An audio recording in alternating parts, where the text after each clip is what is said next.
considered the best without one. Rickie Fowler sitting in pole position headed to the weekend. It was 62-68, setting up the fan favorite for potentially his greatest success yet. Fowler's 10-under mark tied for the lowest 36-hole score in U.S. Open history. McIlroy and Keimer, the prior two, both went on to win.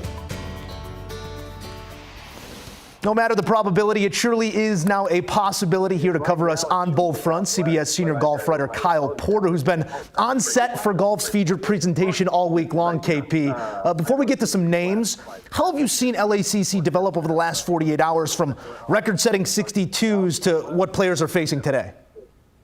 Well, it's doing what USGA courses do, Joe, and that is it's baking out, it's getting dry, it's getting firm, it's getting crispy, whatever adjective you want to use. That's what's happening. And I think the one thing that struck me on my way in today was it's really hot here. This pullover that I'm wearing is a media center pullover only, because it's always very cold in the media center. But out on the course, it's getting really hot, and the wind's picking up a little bit. And I think we could have, I don't think it's going to be to the extreme that the third round in 2018 at Shinnecock was, where the guys that teed off early had it easier, and the guys that teed off late, it was windy and baked out and crazy. It's not going to be that extreme. There's going to be an element of that, and everybody, I hope you kept some of those receipts on people that were trashing this course on Thursday, because it is going to be, I think, a real U.S. Open come Saturday afternoon and on into Sunday. We will see if that sheen develops over the greens, which it likely will. Our final pairing set to go off at 6:40 Eastern time. Let's talk about those guys. Fowler carding 18 birdies over his first 36 hole of the tournament. Just mind-melting stuff when you say it out loud. Not just his first major on the line, KP. It would also be his first win in more than 3 seasons. And we're talking about a guy that was worried about his full-time status this time last year, but we're also talking about the guy who took it right of the flag at 17 at a playoff at the Players. So I guess with all that taken into account, how should we feel about Rickie's prospects come the weekend at a major? Well, I don't think Rickie is going anywhere. I think sometimes you get guys in the 36-hole lead. I think of Richard Bland at the 2021 U.S. Open at Torrey Pines. Remember, he was in the 36-hole lead. And then it just is like, man, he doesn't have the staying power there, because he doesn't have the tee to green game to kind of keep up with the golf course that starts to get a lot more difficult. Rickie Fowler is not Richard Bland. He is he's playing really good golf. He's been playing really good golf for 6 months now, maybe possibly even longer than that. And I think one thing that struck me that he said on Friday, Joe, is this is as good as I've felt at a golf tournament, much less a major, in a long time. And so I think he feels very comfortable in this position. Major championships are hard, and even leading from out in front after 36 holes, it's very difficult to win, one of the 4 big ones. But I don't think Rickie Fowler is going to finish T26 or T37 or something like that and completely fade on the weekend. He might not win, just because of the names and some of the guys that he has behind him. But he's going to be in the mix until the end, which I think is a really exciting thing for golf and for the U.S. Open. Despite his position at the top, Rickie not currently our odds-on favorite to win. That number belonging to 4-time major champion and close personal friend of Kyle Porter, that is Rory McIlroy. Those two making up almost half the win share at this point, KP. Rory continues to position himself for success this season. There's no doubt about that. What aspect of his game are you going to be focused on here on Saturday that could indicate a champion come Sunday?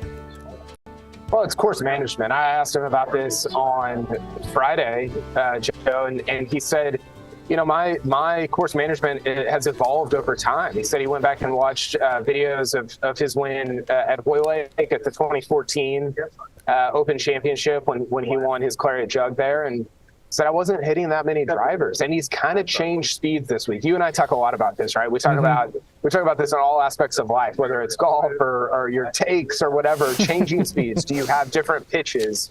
And Rory has had different pitches this week, which has not always been true about him, or at least it's not always been presumed about him over the course of his career. He's really showing some different speeds, some different pitches. And my question for him on Saturday is, can he keep that sort of versatility as the golf course gets dialed up a little bit? He's been very versatile with it being a little receptive and a little soft over the first 2 days. But as it gets dialed up, one or two notches? Is he able to still kind of move the ball around, keep those different speeds working, and maybe go out and shoot something under par?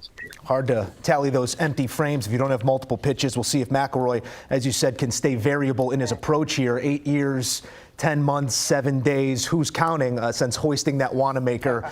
Maybe we reset that ticker at the Porter household to 0 this weekend. We shall see. But it is an all-star pairing for Roars on Saturday. It'll be the Northern Irishman alongside Xander Schauffele, a true get your popcorn ready type situation developing here, KP. Rather than ask you why Xander hasn't yet or if he's the guy this week, how do you think that the pairing's going to affect these both, that being Xander and Rory? Feels like we're approaching the starting line at a drag race, and I'm not sure if that's a good thing. Yeah, I actually do think it's a good thing for Xander. And the reason, Joe, is because I think a lot of the pressure, a lot of the attention, a lot of, kind of what everybody is focused on will be on Rory. Xander is not necessarily the guy, even at Ryder Cups and especially at major championships, he's not necessarily the guy that's like hey, everybody come and get me. I'm the alpha. I'm the guy to beat here. I think he does his best work when he's kind of in the background a little bit, kind of in the shadows. That's kind of where he plays the best from. And so with everybody focused on Rory, getting that fifth major, tying Brooks, winning LACC, all these different things, I think this is actually a very good situation, actually for both of them, because Rory likes that sort of alpha nature, being the guy, having the spotlight on him.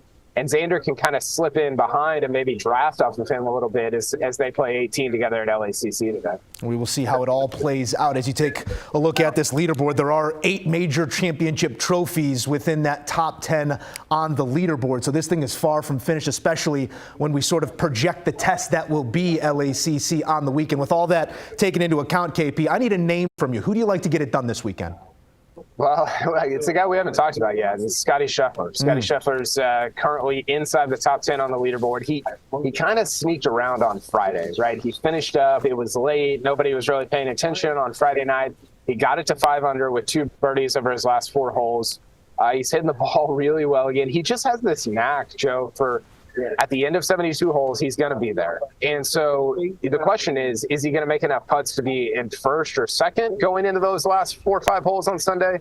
Or is he going to miss enough putts to be in 7th, 8th, 9th, somewhere a little bit further down the leaderboard going into the last few holes on Sunday? So he's been putting it better this week. I think he's going to people are not really talking about him, not really paying attention. I think he goes out, shoots something special on Saturday, and adds a U.S. Open to his Masters trophy on Sunday afternoon. I got to press you one further, KP, because we are focused on the putter, but video surfacing of a tossed driver. Do you have any further reporting on a tossed driver here following the second round yesterday? I can report that it did happen. There was some scuttlebutt this morning over whether it might have been not out of anger, but just a walk-off. He hit one so good. He flew one over the nets at the driving range here, and it was just a Jose Bautista walk-off bat flip going into the weekend for Scotty Scheffler. Kyle Porter has had his hard hat on for a multitude of reasons this week out at LACC. We'll continue to come to you for all the latest, KP. Enjoy yourself.